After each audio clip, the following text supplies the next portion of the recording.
Hello my dear student, आज हम discuss करेंगे उत्तल दर्पण के लिए रेखीय आवर्धन। तो चलिए स्टार्ट करते हैं। Hello student, welcome to my channel master classes. My name is Talib और आप देख रहे हो master classes YouTube channel. Start कर लेते हैं उत्तल दर्पण के लिए रेखीय आवर्धन। पहले मैं एक उत्तल दर्पण बनाता हूँ, उस पर एक प्रतिबिंब बना लेता हूँ जल्दी से, क्योंकि प्रतिबिंब बनाना मैंने सिखा दिया आपको, तो आपको कोई टेंशन नहीं होने वाली है। जल्दी से मैं प्रतिबिंब एक बना लेता हूँ और उत्तल दर्पण बना लेता हूँ, तब मैं आपको रेखीय आवर्धन सिखाता हूँ। ठीक है, चलिए आप मेरे साथ बनाते रहिए अपनी कॉपी में। ये देखो, मैंने एक दर्पण बनाया, इसके अंदर धसे हुए भाग में पॉलिश कर दिया। जैसे धसे हुए भाग में मैं पॉलिश करता हूं तो ये बन जाता है मेरा उत्तल दर्पण। ठीक है, क्लियर है ना बात? ये उत्तल दर्पण अपना है, उत्तल दर्पण है अपना, और ये मुख्य अक्ष है। मैं बताते भी चल रहा हूं क्योंकि मैं जानता हूँ आप हो सकता है भूल गए हो, हालांकि मैंने पूरा सब कुछ समझाया है। अगर आपने ना देखा तो प्लेलिस्ट में जाकर मेरी सारी वीडियोस वॉच कर लीजिए, आपको एक भी डायग्राम में दिक्कत नहीं आने वाली है। आप सारा कुछ बना लेंगे बिना, एकदम बहुत ही ईजी तरीके से। ठीक है, यहाँ पे आपका है F, यहाँ पे कहीं आपका है C। चलो मैं एक बना लेता हूँ प्रतिबिंब। प्रतिबिंब बनाने के लिए मुझे दो किरणों की आवश्यकता होगी। ये मेरी कोई वस्तु रखी हुई है, इसको मैं समांतर आपतित कराता हूँ। तो आपको पता है उत्तल दर्पण क्या करता है, उत्तल दर्पण में जब समांतर जाती है किरण तो ऐसे जानी चाहिए, लेकिन वो उधर चली जाएगी क्योंकि इधर तो लेप लगा हुआ है, इधर किरणें जा नहीं पाएंगी। लेकिन वो ऐसा आभास होगा कि वो किरणें कहाँ से आ रही हैं, यहीं से आ रही हैं, इसलिए आभास के लिए हम इसको डॉटेड लाइन से मिलाते हैं। आपको याद होगा ये कौन सी कंडीशन है, ये कौन सी कंडीशन है, ये उत्तल दर्पण में जब वस्तु यहाँ P से दूर, P से परे रखी होती है, अनंत के बीच में रखी होती है, P और अनंत के, तब की कंडीशन है ये एक किरण हमने ले ली। दूसरी हमारे पास क्या कौन सी किरण है, दूसरी मैं P से ले रहा हूँ एक किरण, क्योंकि रास्ता तो कहीं है, चाहे जहाँ से आप किरण लो, मैं दूसरी P से ले रहा हूँ। जब मैं P से लिया हूँ, देखो ये वाली ऐसे गई थी, ऐसे चली गई थी, ऐसा लगा F से आ रही है, तो मैं जब P से लूँगा ये किरण, तो P से जब यहाँ टकराएगी, तो टकराने के बाद जितने एंगल पे आई है, मान लो ये थीटा एंगल पे आई है। थीटा क्या है? थीटा मैथ वालों को पता होगा थीटा क्या है। थीटा किसी कोण की बताने के लिए कि कोण कितना है, उसके लिए थीटा का यूज करते हैं। तो ये थीटा बता रहा है कि ये इतना कोण है। अब कितना कोण है, 30 डिग्री, 50 डिग्री, 40 डिग्री, नहीं पता, तो सिंपली हम उसके 30 डिग्री, 40 डिग्री, 50 डिग्री नहीं पता, हम उसकी जगह पे थीटा लिखनी है। थीटा कुछ भी हो सकता है, ठीक है, 30, 40, 50 जितना भी डिग्री हो सकता है, थीटा वही होगा। ठीक है, तो कुछ फिक्स नहीं होता, थीटा वेरीज करता रहता है, वेरिएबल है। ठीक है, थीटा है। तो जितने कोण से यहाँ आई उतने कोण से निकल जाएगी, क्योंकि परावर्तन का नियम है, आपतन कोण I परावर्तन कोण R के बराबर होता। तो परावर्तित करा लेते हैं इस किरण को, ये परावर्तन हो गया इसका, तो ये थीटा था, तो ये वाला परावर्तन कोण भी थीटा होगा। ये है यहाँ पे परावर्तन का नियम फॉलो हो गया एकदम अच्छे से। अब ऐसा लग रहा है ये किरण हमारी यहाँ से आ रही है, तो मैं इसको पीछे बढ़ा लेता हूँ, क्योंकि आगे तो मिलेगी नहीं, क्योंकि प्रतिबिंब बनाने के लिए किरणों का मिलना आवश्यक है, तो मिलेंगी नहीं पीछे आगे, तो हमें जो इसको पीछे बढ़ा के मिलाना पड़ेगा। ये आपका यहाँ पे P था, ठीक है, यहाँ पे किरण मिली तो यहीं पे प्रतिबिंब बन जाएगा। चलिए मैं इसको बना ही देता हूँ प्रतिबिंब, सीधा बना, क्योंकि आपको याद होगा उत्तल दर्पण में जो प्रतिबिंब है वो आभासी और सीधा बनता है। ये रही इस पूरे की कहानी। अब इसको हम सॉल्व करेंगे और क्या बोलते हैं इसको, रेखीय आवर्धन निकालेंगे उत्तल दर्पण का, उसका फॉर्मूला ड्राइव करेंगे। जैसा कि आपको पता है अवतल दर्पण में हमने जो फॉर्मूला ड्राइव किया था रेखीय आवर्धन का, वही इसमें भी आएगा। देखना भी आप 2 मिनट इंतजार कीजिए, जैसे ही मैं निकालूंगा आपको देखकर आश्चर्य होगा कि वही फॉर्मूला उत्तल दर्पण के लिए भी आता है। इसीलिए मैं कह रहा था कि एक बता दूंगा तो आप दोनों ही कर लोगे। चलो ठीक है, ये क्योंकि ये बस देखिए, आपको वस्तु का नाम रख देता हूँ, ये A या ये सिरा है B, तो ये ये हो जाएगा A डैश, इसका हो जाएगा B डैश। क्योंकि ये प्रतिबिंब है इसलिए थोड़ा सा नाम चेंज करके लिखने के लिए हमने इसके ऊपर डैश लगा दिया, ताकि ये और ये अलग अलग दिखे, नहीं तो एक ही दिखने लगेगा। ये बात हुई क्लियर। अब चलते हैं हम अपने डायग्राम पर।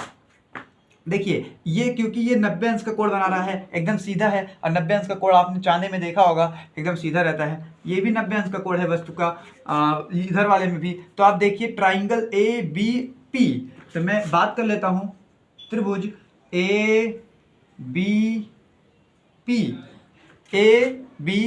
ये वाला त्रिभुज, ये त्रिभुज, तथा त्रिभुज इस वाले त्रिभुज में छोटे से A dash B dash P, A dash B dash P में क्या क्या आपको दिख रहा है, पहले तो मुझे कोण दिख रहा है ये वाला 90 अंश और इसमें भी 90 अंश, इन दोनों में क्या क्या सेम है वो मैं डिस्कस कर रहा हूँ, ठीक है। ये कोण मुझे 90 अंश का दिख रहा है, ये वाला भी 90 अंश का, तो पहले मैं इसको कह देता हूँ कि ये बराबर है। कोण BAP, कोण BAP।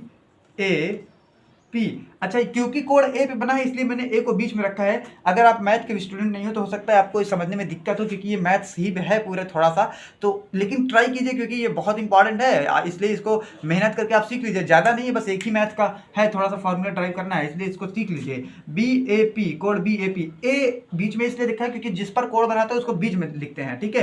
कोण BAP बराबर किसके बराबर है, इस वाली के, तो B dash A dash P, कोण B dash A dash P के, ये दोनों बराबर है, कितना है, 90 अंश है, ठीक है। पहली बात हो गई है।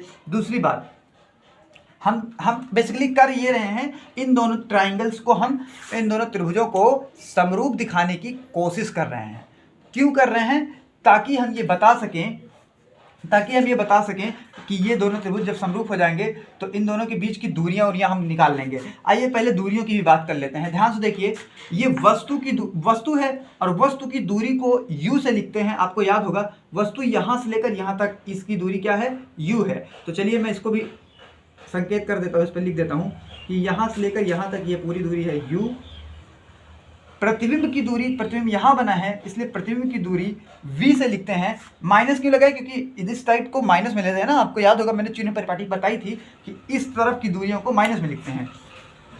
यहाँ से लेकर यहाँ तक v है और ये पॉजिटिव v है, क्योंकि इस तरफ की दूरियों को x एक्सिस पर क्या लेते हैं, पॉजिटिव लेते हैं। तो ये v हो गई, ये बस प्रतिबिंब की दूरी है, ठीक है, v। अब इतना ठीक है, अब आगे बढ़ेंगे। इस वाले त्रिभुज में ये 90 अंश का कोण, ये 90 अंश का कोण है। आइए और कुछ बात कर लेते हैं। ये कोण थीटा है, ये कोण थीटा है, ये वाला भी थीटा है। तो ध्यान से देखिए, आपको मैथ में पढ़ा होगा, ये देखिए एक लाइन जा रही है, ये वाली है, यहाँ से ऐसे लाइन, ये जो लाइन गई थी ऐसे ऐसे ऐसे डॉट डॉट, ये वाली लाइन को देखो, मैं ऐसे गई है, ठीक है, समझाने के लिए बता रहा हूँ। ये वाली लाइन को देखो ऐसे गई है, और ये वाली लाइन को देखो, मुख्य अक्ष को देखो, ऐसे ऐसे गई है, ये ऐसे ऐसे ऐसे गई है ना। हाँ, और कह रहा है कि यहाँ वाला जो कोण है वो थीटा है, ये थीटा है। तो इसके जस्ट सामने यहाँ भी तो थीटा होगा, क्योंकि ये शीर्षाभिमुख कोण है। आपको मैथ में याद होगा, थीटा और ये भी थीटा हो जाएगा क्योंकि ये शीर्षाभिमुख कोण है, ठीक है। क्लियर, ये बात समझ में आ गई होगी आपको। मैथ्स के होंगे तो आपको तुरंत समझ में आई होगी, नहीं अगर बायो वाले हो या गृह विज्ञान वाले हो तब भी आपको समझ में आना चाहिए, क्योंकि मैं ये क्लास 8th की बातें हैं। नहीं आ रहा तो सीख लीजिए आप, ऐसा जैसे मैंने अभी बताया। कोण, कौन सा कोण, BPA, क्योंकि ये बीच में ये वाला कोण, यहाँ कोण बना है P पर, तो इसको P को बीच में रखेंगे। कोण का निशान है ये, कोण का निशान ऐसे ही बनता है, BPA,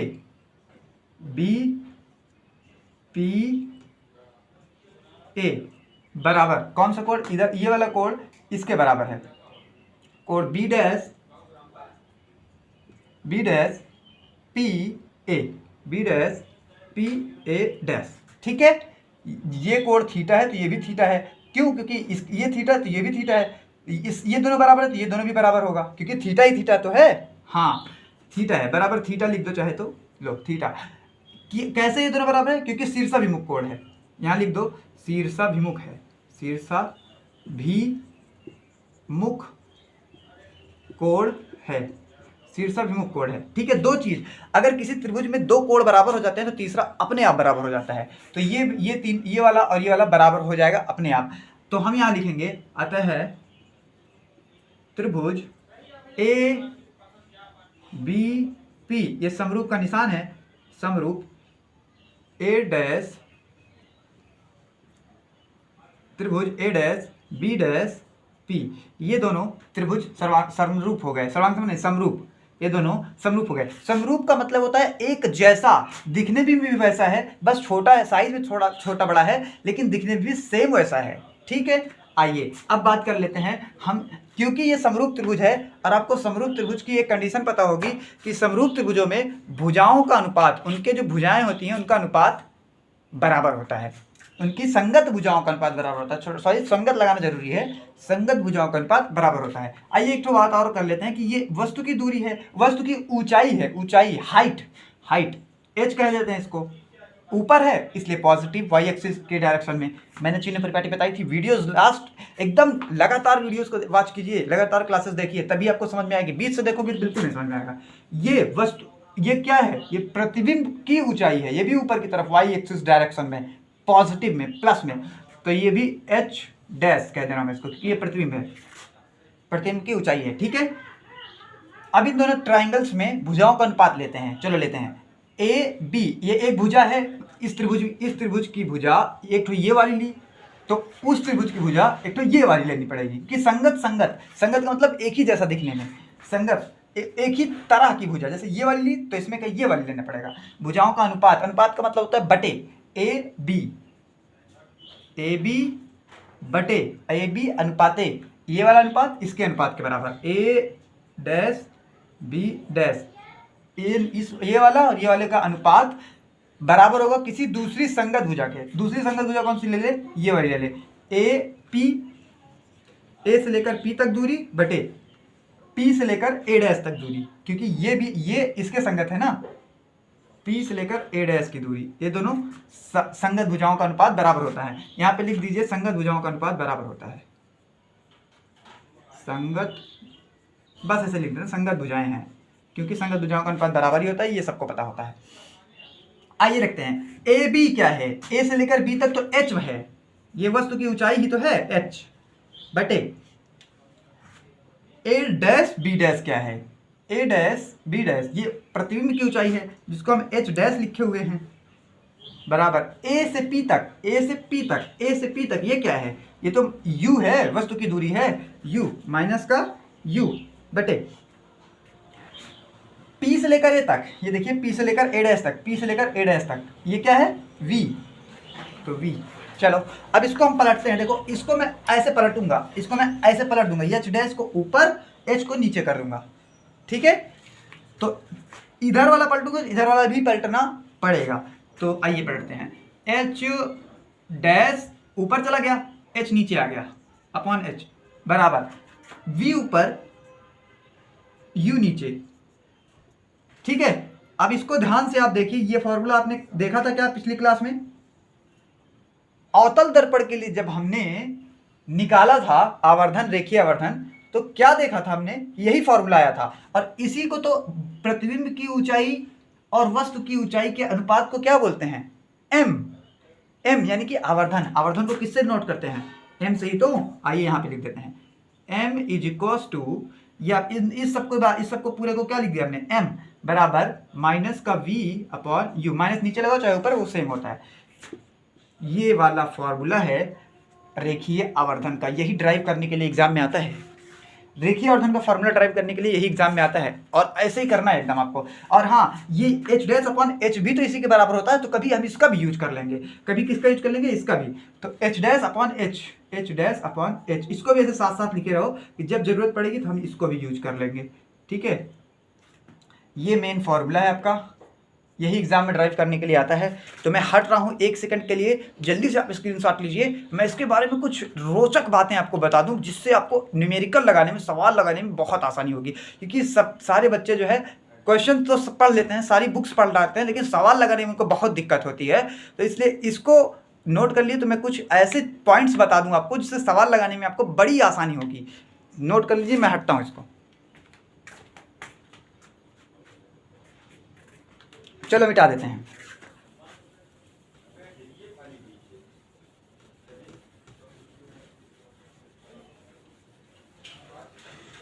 चलो 2-3 बातें ऐसे नोट कर लो आप, जिससे आपको सवाल लगाने में बड़ी ही आसानी हो। इसको भी मिटा देते हैं, डायग्राम को भी क्या ज़रूरत है, तो अब तो आपको समझ में आ ही गया होगा। जो हमने अभी फॉर्मूला ड्राइव किया वो ये है, क्या है, m बराबर एच डैश अपॉन एच बराबर माइनस का v अपॉन यू। यही फॉर्मूला हमने अभी ड्राइव किया थोड़ी देर पहले। ठीक है, ये जो जब हम सवाल लगाएंगे, क्वेश्चंस जब लगाएंगे, अब अगली क्लास में हम पहले क्वेश्चंस बताएंगे। ठीक है, क्वेश्चंस जब लगाएंगे तो अगर हम क्वेश्चंस लगाते जैसे रेखीय आवर्धन ज्ञात करेंगे, रेखीय आवर्धन हमको क्या क्या बताएगा जरा देखना भी। जैसे हम रेखीय आवर्धन ज्ञात करेंगे, जैसे हम रेखीय आवर्धन m निकाल लेंगे सवाल में, तो वो जो m आएगा, m बराबर क्या क्या आएगा, m बराबर जो भी आए, अगर मान लो m क्या आ जाए, अगर m जो है वो 1 से बड़ा आ जाए, m क्या हो, अगर 1 से बड़ा आ जाए, 1 से बड़ा का क्या मतलब है, मतलब m 1 ना आए, 1 से बड़ा आ जाए, 1 से बड़ा। जब 1 से बड़ा आ जाए तो उस कंडीशन में क्या होगा, जो प्रतिबिंब होगा, जो प्रतिबिंब होगा वो वस्तु से बड़ा बनेगा,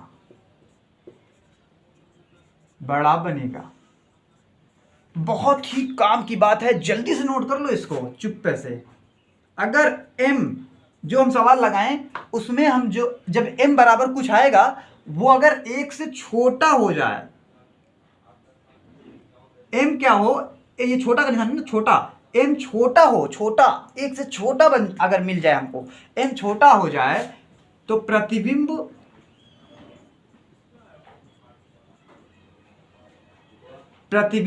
वस्तु से, नोट कर लेना किसी कोने में या फिर उसी कॉपी में, बहुत इंपॉर्टेंट है ये, वस्तु से अगर m छोटा होगा तो प्रतिबिंब वस्तु से छोटा होगा। बहुत काम की बात है, लिख लो। अगर m मान लो 1 के बराबर होगा, तीन ही बात होगी बस, 1 के बराबर होगा तो जितनी बड़ी वस्तु है उतने बड़ा प्रतिबिंब होगा, जितनी बड़ी वस्तु है प्रतिबिंब बराबर होगा, प्रतिबिंब वस्तु के बराबर होगा, प्रतिबिंब वस्तु को बिंब भी बोलते हैं, वस्तु को क्या बोलते हैं, बिंब भी। एनसीईआरटी में बिंब लिखा है, तो मैं बार बार वस्तु कह रहा हूं तो आप ये ना समझना कि वो क्या वस्तु किए हैं, वस्तु का मतलब बिंब होता है, बिंब माने वस्तु ही होता है। इसमें देखो बिंब है लेकिन प्रति भी है, तो बिंब का उल्टा प्रतिबिंब, तो प्रतिबिंब यानी कि प्रतिबिंब जो है जो बनता है, और वस्तु क्या है, वस्तु को बिंब बोलते हैं, जो हम रखते हैं, जो हम कोई सामने रखे होते हैं, ये वस्तु है तो इसी को बिंब भी बोलते हैं। ठीक है, तो कंफ्यूज मत होना, वो बुक में बिंब लिखा है तो मैं भी बिंब बोल देता हूँ, मैं शुरू में बताया था आपको बिंब है, अभी भी बता दे रहा हूँ। प्रतिबिंब वस्तु के बराबर होगा, वस्तु के बराबर होगा। ये तीन बातें बहुत इंपॉर्टेंट हैं, और इसके साथ में एक बात और बता देता हूं जो कि शायद बुक में भी ना मिले आपको। m बराबर, अगर m क्या आ जाए, m अगर पॉजिटिव आ जाए, पॉजिटिव, ये मैंने ऐसे लिख दिया, पॉजिटिव आ जाए, m क्या आ जाए, पॉजिटिव का मतलब m धनात्मक आ जाए, m आए, मान लो m बराबर 3 आ गया, 4 आ गया, 5 आ गया, 6 आ गया, 2 आ गया, 3 आ गया, 5 आ गया, कुछ भी आए, m बस घटा माइनस का ना रहे, m में जो वैल्यू आए वो माइनस का ना रहे, प्लस का रहे। अगर प्लस का रहेगा तो वो जो प्रतिबिंब है वो सीधा बनेगा, और आभासी बनेगा।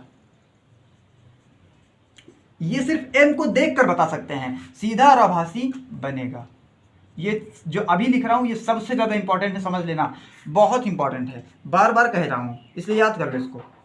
अगर m निगेटिव आ जाए, m को निकालें और माइनस में आ जाए, वो निगेटिव आ जाए, तो प्रतिबिंब क्या होगा, उल्टा बनेगा और वास्तविक बनेगा। ये सिर्फ m को देख के ही बता सकते हैं, बिना हम वो दर्पण जो बना रहे थे, बार बार दर्पण की कंडीशन पढ़ रहे थे, उसको बिना बनाए ही बता सकते हैं, सिर्फ m की वैल्यू को देखकर। तो सोचो m कितना ज़्यादा यूज है m का, तो m को देखकर, m की वैल्यूज को देखकर, अगर वो प्लस में है तो आभासी और सीधा रहेगा, अगर माइनस में है तो उल्टा और वास्तविक रहेगा। याद रहे, सीधा और आभासी साथ ही साथ रहते हैं, उल्टा और वास्तविक साथ साथ रहते हैं। मैंने ऐसा अक्सर देखा गया है और किताब में भी आपको ऐसा ही मिलेगा। ठीक है, बहुत ही इंपॉर्टेंट है ये लास्ट की जो बातें मैंने बताई, और इससे भी इंपॉर्टेंट, अगर आपको डेरिवेशन नहीं है तो भले ही ठीक है, लेकिन आपको फॉर्मूला ये वाला याद रखना पड़ेगा, क्योंकि इस पर एग्जाम में न्यूमेरिकल्स आते हैं, बनते हैं। क्लियर है ना, बात समझ में आई? उम्मीद है समझ में आई होगी बात। अगली क्लास में हम कुछ न्यूमेरिकल्स करेंगे। न्यूमेरिकल्स क्या, मैं अगली क्लास में एक और डेरिवेशन आपको बताऊंगा, उस डेरिवेशन पर बहुत सारे क्वेश्चंस आते हैं। ठीक है, मिलते हैं नेक्स्ट क्लास में। Well done, all the best.